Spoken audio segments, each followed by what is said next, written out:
Sometimes during Christmas, something magical happens. Hey, Cricket customers. The Max with Ads plan is included with the Cricket $60 unlimited plan at no additional cost. And this holiday season, Max is the one to watch when you're feeling festive. Son of a nutcracker! Cozy up to all the holiday classics, like Elf, 8-Bit Christmas, and the Harry Potter 8-film collection. Just log in with your Cricket username and password to experience Max on all your favorite devices. Phone plan streams and standard definition. Programming subject to change. Fees, terms, and restrictions apply. See cricketwireless.com for details. Did you know that Game Pass or Pass is brought to you for free because of Spotify for podcasters? It's a totally free platform, and you can make a podcast today for free.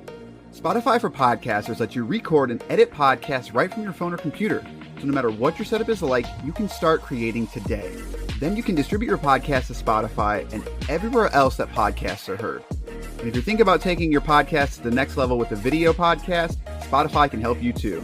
With Spotify for podcasters, you can also earn money in a variety of ways that includes ads and podcast subscriptions. So what are you waiting for? Download the Spotify for Podcasters app or go to spotify.com/podcast to get started right now.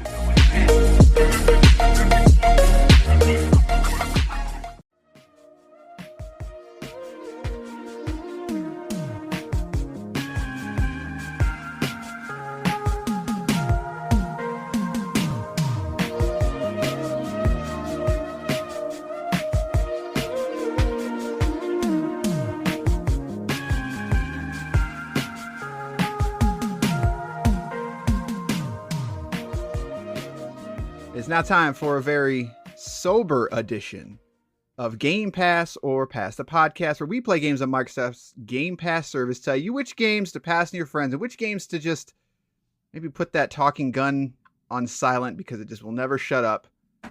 Because that's what, I don't know. This game talks a lot. I'm Corey. I'm joined by the man who, I was going to say who is high, but that just seems... That's a bold claim. Yeah, I mean, like, it's bold, but it's not unheard of. So I mean, like, it's almost noon in Boston, so I'm not high yet, but I probably will be. This is Basher. He might be high soon. If you haven't been able to tell, we're here to talk about the game that is sweeping Game Pass, the highest performing day one Game Pass game in the history of history. High on Life. But before that, did you know you're listening to this right now? This is the first episode that we are doing for 2023, and it's halfway through the month. So as you can tell, we're clearly on time because we're always on time. That's clearly what we do. But you can write us and let us know how much you hate this game, love this game, as the guns are just talking to you and never shutting up.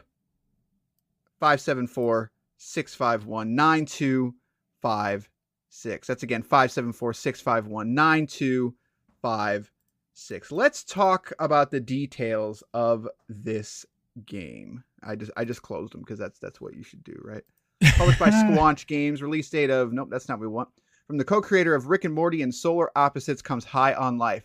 Whoa, trigger warning. You don't go into that. We spoke about this. Fresh out of high school with no job and no ambition, you've got really nothing going for you until an alien cartel that wants to get high off humanity invades Earth. Now you and a team of charismatic talking guns must answer the hero's call and become the deadliest intergalactic bounty hunter the cosmos has ever seen. Travel to a variety of biomes and locations across the cosmos, go up against the nefarious Garmantuous and his gang of goons, collect loot, meet unique characters, and more in the latest comedy adventure from Justin Roiland. It's available on Xbox One, Xbox Series X and S, and PC. Main story is 9 hours with a completion rate of 17 hours if you want everything. It does have cross compatibility. The Xbox Series X and S version run at 60 frames, whereas the Xbox One versions run at 30. Even if you're on the One X, you're going to be getting a much higher resolution, but you're still going to be capped at 30 frames.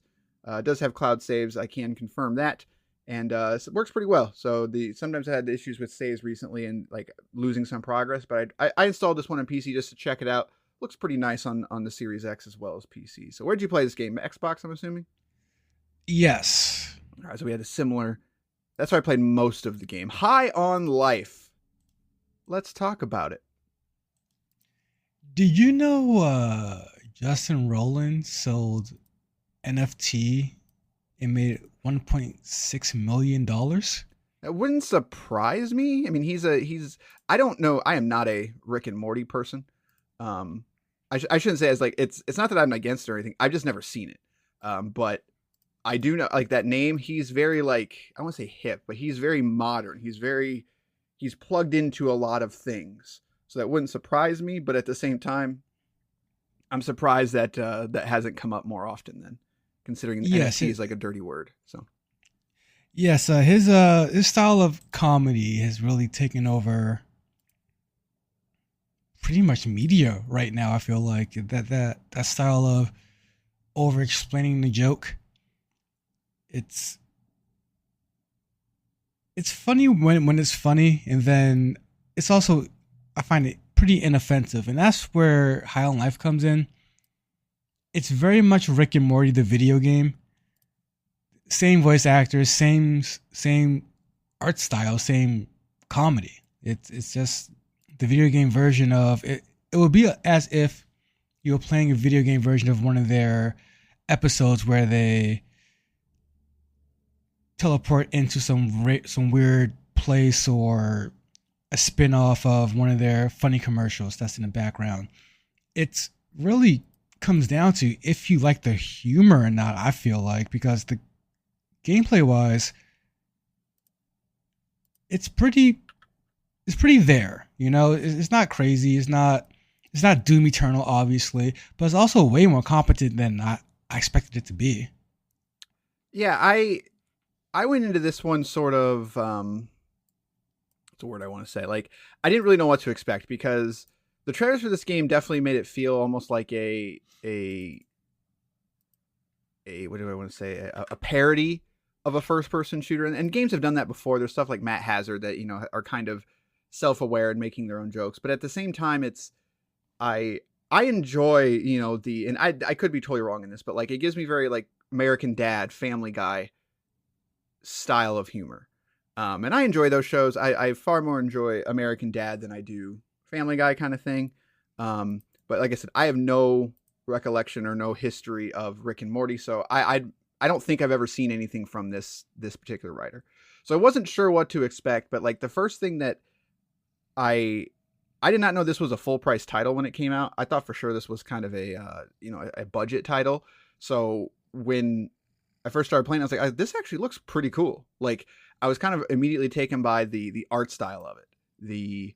The presentation is very strong, even though it starts off kind of B movie, you know, kind of, it's right away it makes a double jump joke, you know, like it puts you in this very old looking video game, and it's like, all right, now hit the double jump. Well, we didn't have time to do a double jump, and then, you know, it got a decent little all right, that's kind of funny kind of thing.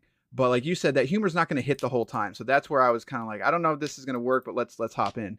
But I kind of forgot about the humor and just started playing the game, and I was like, you know what, this is cool. Like, I'm not, like you said, it's not Doom Eternal. Like, my brain isn't always engaged, and I definitely had to take breaks from this game because it doesn't have a ton of deep, you know, mechanics or anything. But I was immediately kind of struck by, I was like, this is a game. Like, this isn't just a game making fun of video games. They actually tried to make something here. Oh, exactly, and that's when the game started to click for me, because when I first started, I thought it was going to be just that, just Rick and Morty joke, the game, where they don't really put any effort into the actual game itself. But I was pleasantly surprised by that. It would definitely help if, again, I don't know how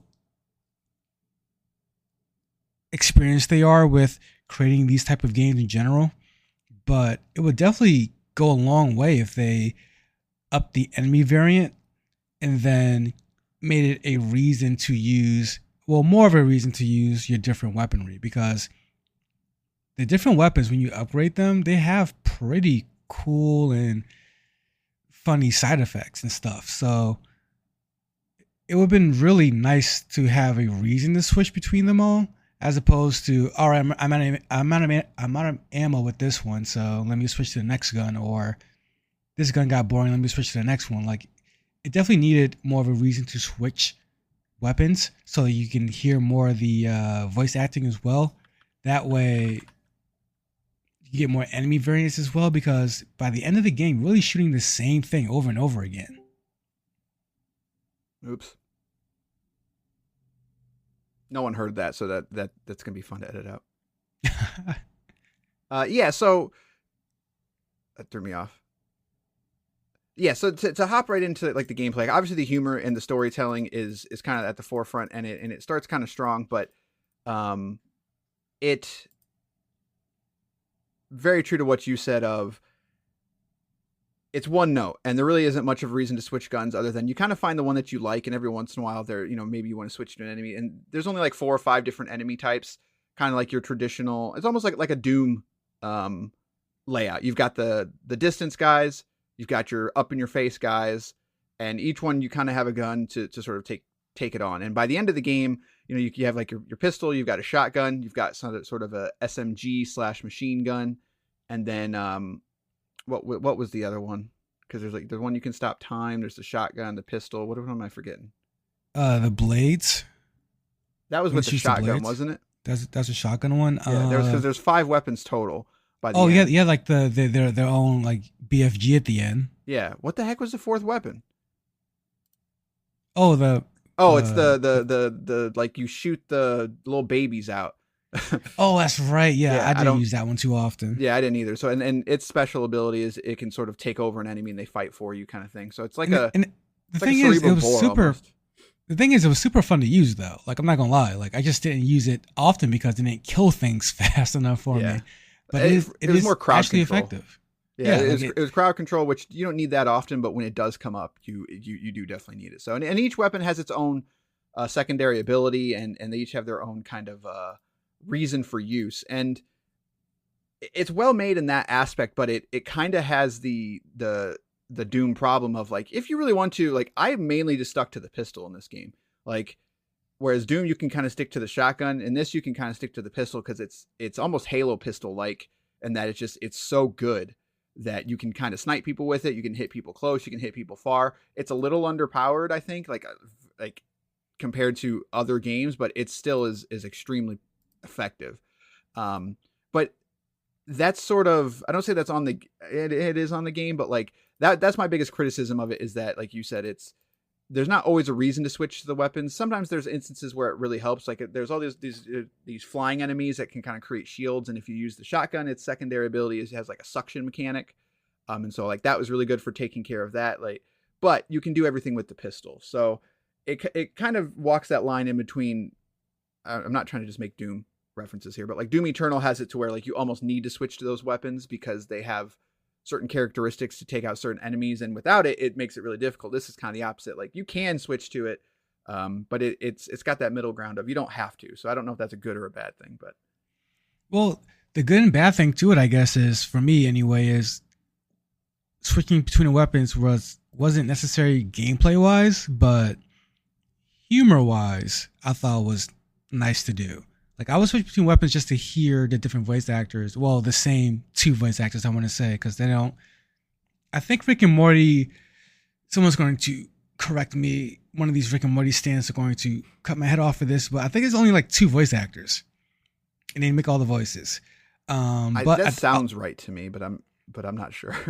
There was also JB Smooth was in this game, so that was fun to hear. So switching between the weapons for me was really just more of, no, I think it's time to hear some JB Smooth today, as opposed to I'm in a pinch, I need this certain weapon. Yeah, that's fair. Like every once in a while, I was the little like baby gun, like that thing made me uncomfortable. Like the way that it would be a little too excited to be you. Like okay, so we've talked about the gameplay, but like the story of this game, and I don't mean like the story of the game, but like the reason to play this game for most people is going to be, is it actually funny? Is it like with any style of comedy, it's not going to be for everybody, but if you enjoy the stuff that we've already said, then yeah, like you're probably going to have a good time with this game, and you're going to find most of the jokes funny or at least tolerable, but every once in a while there will be one that you won't. But so what was your take? Like, did it ever wear on you? Did you ever want to turn off the game because like, I don't want to hear this right now? See, when it comes to this style of humor, when it comes to Rick and Morty in general, I don't like to call myself a big fan, but I really am. Like, I really will be excited for a new Rick and Morty episode. I like the Rick and Morty style of humor. I really dig it. But that said, I kind of shy away from saying that because in much of the same way I don't call myself a gamer. It's more the fellow gamers out there that ruin the title for me. Rick and Morty, the worst thing about it for me is the audience. I think the saying goes, everybody thinks they're a Rick, but they're really the Morty. Like they're really just the dummy. And I would say this game for me, as someone who likes the humor, it does a good job of always talking. Because you have the option in the menu to shut your guns up. Right. Which that just seems like that seems so. I understand why they gave that option, but it also to me it'd be like turning off the guns in Doom. It's just like that's part of the game. Yeah, like that's a huge, core fundamental. I won't say mechanic because it's not really a mechanic, but that is 30% of this game, if not more. No, I mean I think in the instance of this game, it is a mechanic. If you take the humor out of this, you take the talking out of this, it's no longer. It's almost no longer fun. Yeah, exactly. Like it really is a core part of the game. And that being said, I think they do a pretty good job, in my opinion, of sticking to that core gameplay experience where your gun never kind of shuts up. You always have something to say. Sometimes it's super funny, sometimes it's not. But again, I was never taken aback by it. I was never annoyed by it. If anything, when they didn't talk and I was walking through a level, I would miss it, and that's because of the game design. Really, it's a slight against the game design because when you're walking through, again, I want to compare it to Doom a lot because it's the bar for shooter right now. When you're not shooting something in Doom, it still feels fun and engaging because of the atmosphere and the sound design, in a soundtrack. Whereas in High on Life, if you remove the talking, although the game design visually it looks good, there's just not enough going on to keep you engaged, and then musically it's just not. There's no bangers, so you need that talking to get you from point A to point B. Yeah, I'd agree with that. It is kind of the glue that holds the slower moments together, and it with if that didn't exist, this would be I don't want to say boring, but yeah, boring is the right word. Like it would be boring. Yeah, but it's at the same time like if you're not into this humor though, you're not gonna like it either. Like so, but it's kind of hard to it's sort of the opposite problem of everything you said of Doom. It's just like if you like the shooting in Doom, you can still have a good time. But here, if you like the shooting in this game, I don't know if there's enough here to keep you. Like you really do have to like the humor, in my opinion at least. So it's kind of a weird ask in some ways. But I digress on that. Yeah, you can up the difficulty and it will be more challenging of an experience, but not in the way where it's more engaging. It's just, to me, it felt as if enemies hit harder and they take more bullets. It wasn't they got smarter. It wasn't they did more things to make you move around more. It's really just they just kill you faster. Right. And that's not ideal difficulty settings for me. I would definitely like to see more, again, enemy variety, along with just smarter enemies, as opposed to your, as you pointed out, standard heavy ranged, and then the in-between enemy variant. It definitely needed more out there experiences. And again, for a game that is made by this brainchild of people, if you will, I really expected by the end for more funny gameplay experiences as opposed to just funny line work. All the funny part, I mean, not all of them, but the majority of the funny parts are spoken, as opposed to there should be more fun and more funny in the actual gameplay. All your guns do most of the talking in this game, when I feel like the enemies are very strangely quiet. They don't say too much too often. I was hoping for more of the enemies to say more of the things. Yeah, and then I was hoping. Yeah, I was expecting a lot of like the grunts from Halo, like right. And that's very true. That is definitely like. See, I don't even. They talk very rarely. Okay, and you don't. And it's usually, I feel like, off screen, if you will. It wasn't like the grunts you were shooting currently. It was you unlocked a new weapon or traversal mechanic, and now they're saying something on the other side of the bridge. Yeah, that's right. And so, there are a lot of times you come up to to just NPCs that are not aggressive or anything, and those are probably the funniest moments for me. Like, oddly enough, like the world building is some of the funniest stuff.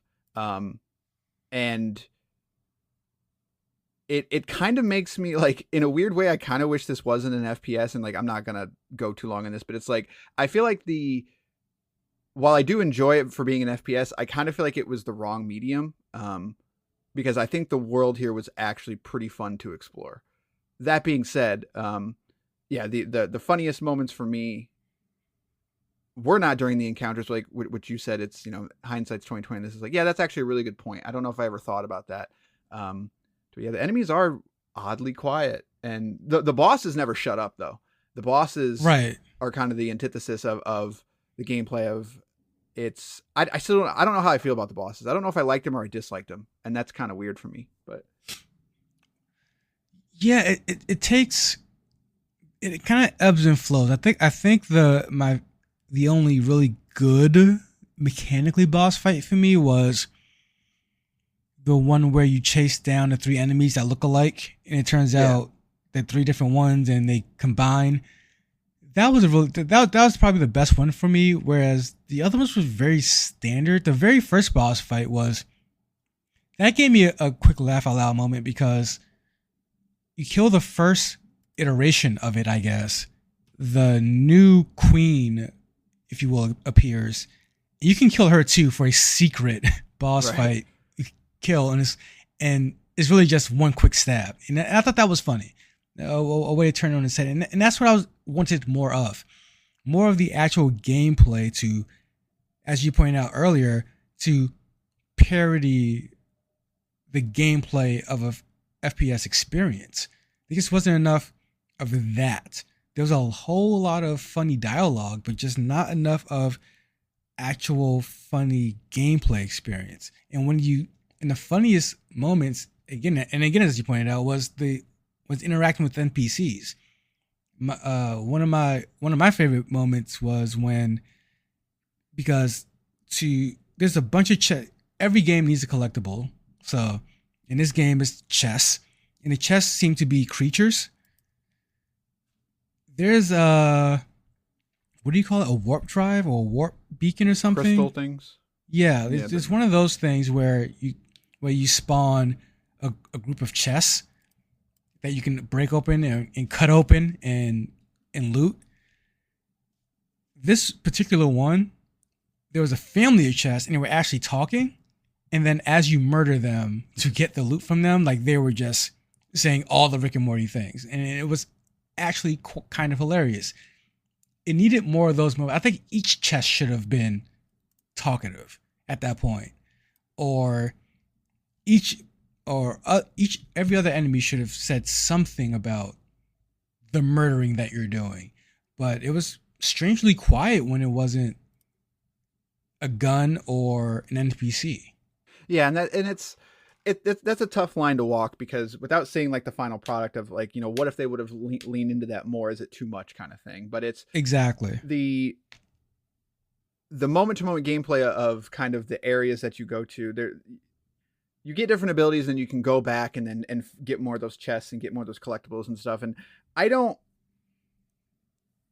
it's tough because I think that stuff actually is okay. Like it's not the reason to play the game, but I never hated it. I never really got upset with like the grappling hook. I never really,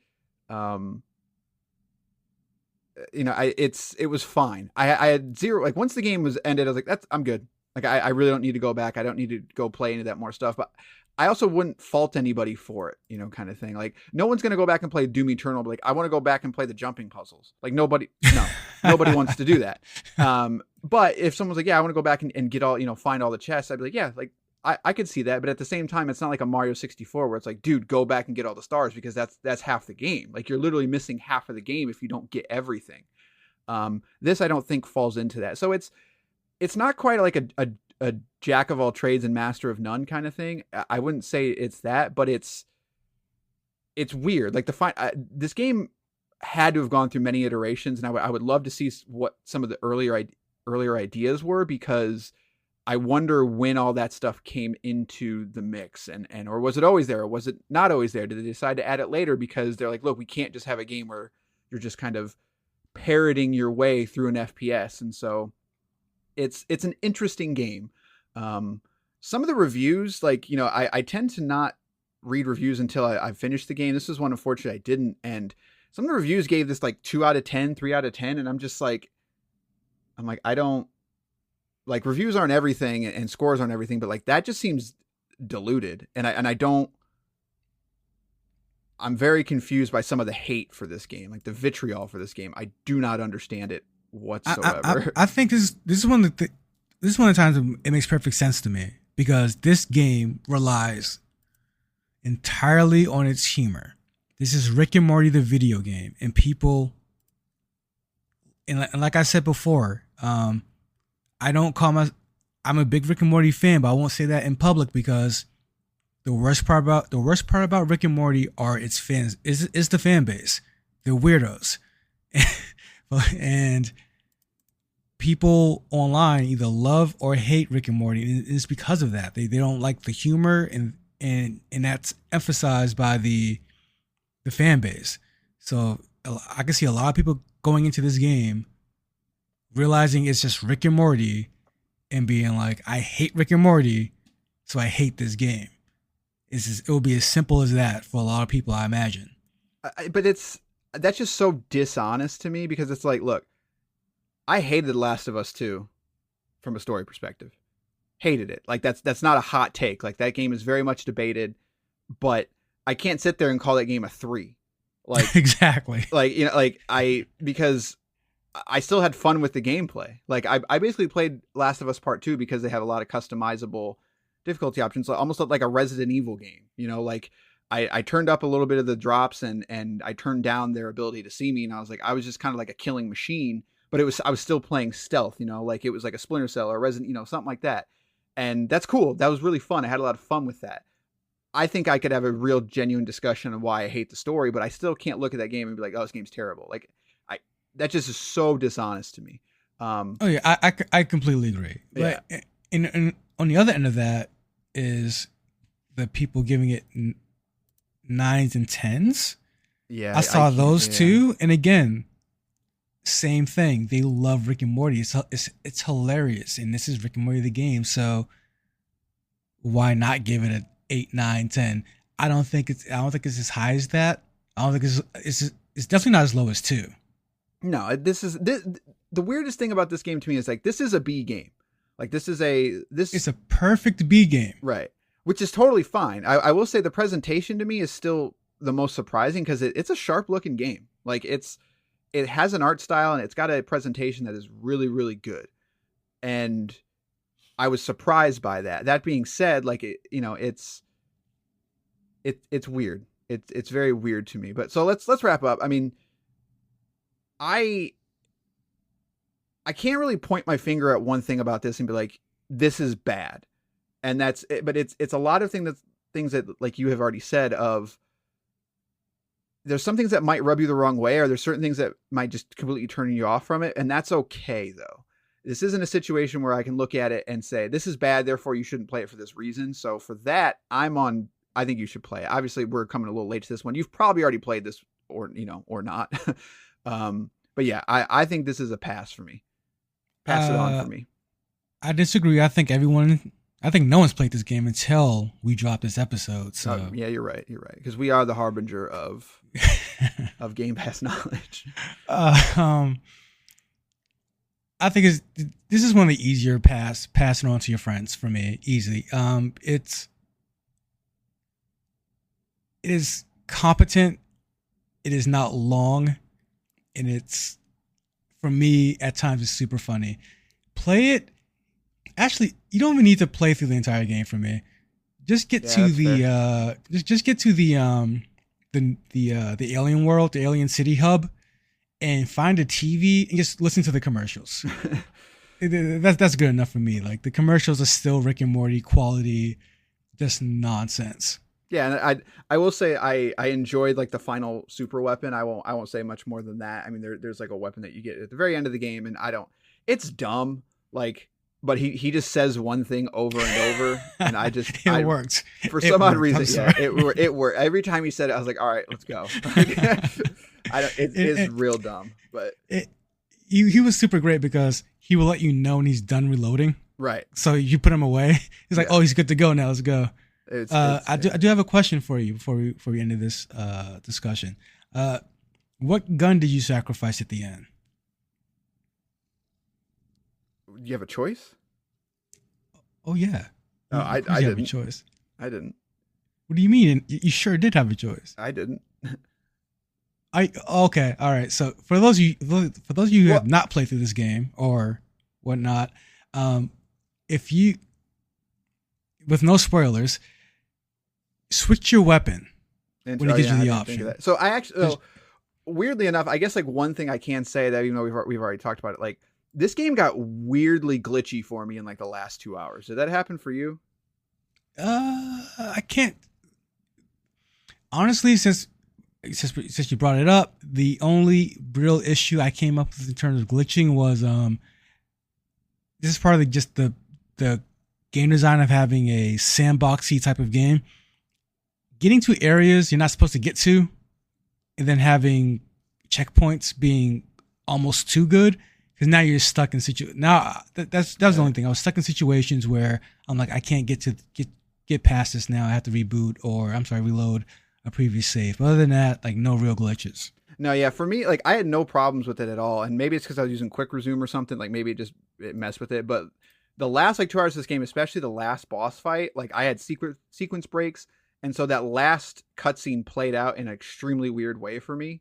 And I won't spoil it because it's really not necessary. But the reason I say that, because on that topic, like, because the game messed up, my final cutscene played out to where only the other guns were talking, and the main gun was not. And then I also ended up sacrificing 2 guns on accident. Like, and so the last cutscene, instead of me holding a gun, it was just my hand out, and it was kind of weird. But no, I didn't even think about. Yeah, I didn't think about switching anything. So yeah, maybe I'm dumb. But maybe it was just because of that whole thing that was going on with my game. I'm not sure, but yeah. So, all right, that's gonna do this episode of Game Pass or Pass High in Life. Pass it on, play it, have some fun. It's funny, have a good time. If you don't like it, that's okay.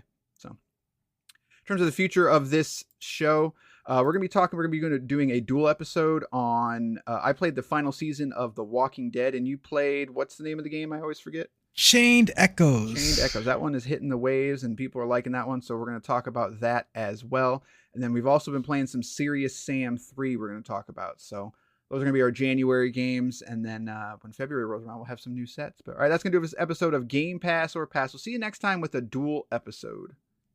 Good day, sir. Sometimes during Christmas, something magical happens. Hey, Cricket customers. The Max with Ads plan is included with the Cricket $60 unlimited plan at no additional cost. And this holiday season, Max is the one to watch when you're feeling festive. Son of a nutcracker! Cozy up to all the holiday classics like Elf, 8-Bit Christmas, and the Harry Potter 8 film collection. Just log in with your Cricket username and password to experience Max on all your favorite devices. Phone plan streams and standard definition programming subject to change. Fees, terms, and restrictions apply. See cricketwireless.com for details. Sometimes during Christmas, something magical happens. Hey, Cricket customers! The Max with Ads plan is included with the Cricket $60 unlimited plan at no additional cost. And this holiday season, Max is the one to watch when you're feeling festive. Son of a nutcracker! Cozy up to all the holiday classics like Elf, 8-Bit Christmas, and the Harry Potter 8 film collection. Just log in with your Cricket username and password to experience Max on all your favorite devices. Phone plan streams and standard definition programming subject to change. Fees, terms, and restrictions apply. See cricketwireless.com for details.